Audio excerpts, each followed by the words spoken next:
What's up everybody, Impossible here. Today I'm going to show you how to make your very own follower for a lock for free in only a couple of minutes. So what you need is an empty milk jug like this. You can also use a soda bottle or even an aluminum can if you want to. It just needs to have, a flat side like that, and you need to have some scissors. And you can probably guess what we're going to do here.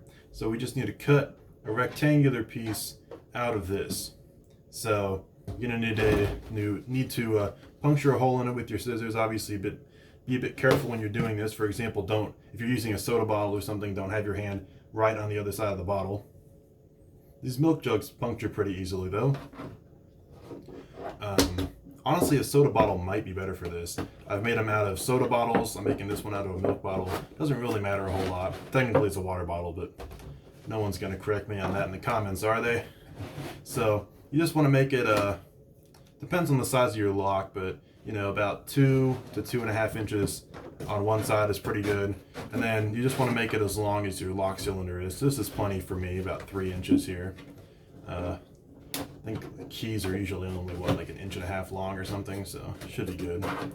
Then you just want to finish cutting out your square here with your scissors.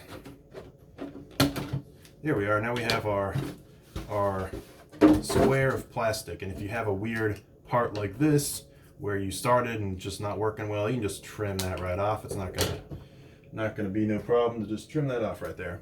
So then what you want to do is you just want to carefully take your piece of plastic and then just roll it into a circle, and this is what we're going to use as our follower. So I do have a lock here to demonstrate that this does work. So, and it's fine if it stays rolled up like this. It's actually preferable. So I've got this pin lock right here, and we'll just disassemble this and use our follower to help disassemble it. Just take the screws out in the back here.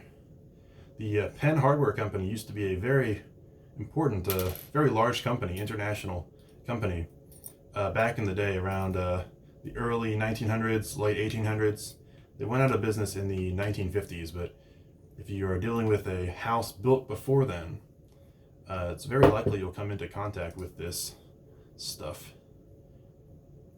So we almost got our lock disassembled here. Let's take the screws out the back. So then we can use our follower. And for a lock like this where you have this tail piece here, you do want to have that facing up, of course. If you want to, you could probably try and cut some type of tail piece in here. Some type of groove in here to accommodate the tail piece, but it's not really necessary. So just gently push our thing in there, make sure to keep it straight up, and we just push our follower in right behind that, and we just get it in kind of like that, and there we go. That's going to work perfectly fine. Just keep on pushing.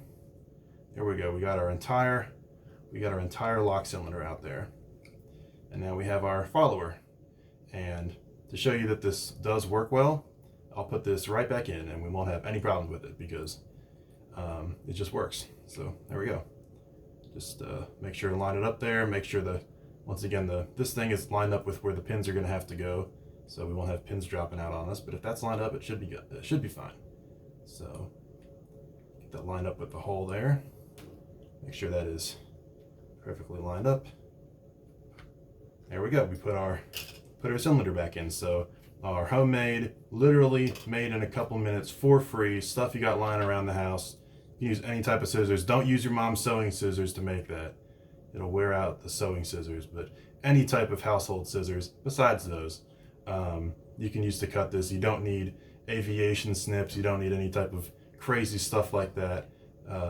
So if you're a hobbyist, locksmith, and you need a follower, then this can be good. I know a lot of people recommend using AA batteries, AAA batteries, but those only work for a couple sizes of cylinders, of course. But this will work for any size because it's flexible plastic.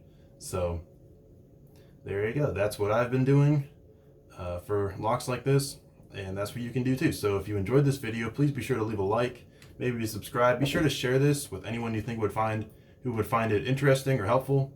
And with that all being said, if you have any questions or comments, put them in the comments. I try to read most of my comments, or even all my comments. I don't get a whole lot of comments, so I will probably read it. If you have any questions or comments, put them in there. And with that all being said, thank you so much for watching, and I will catch you later.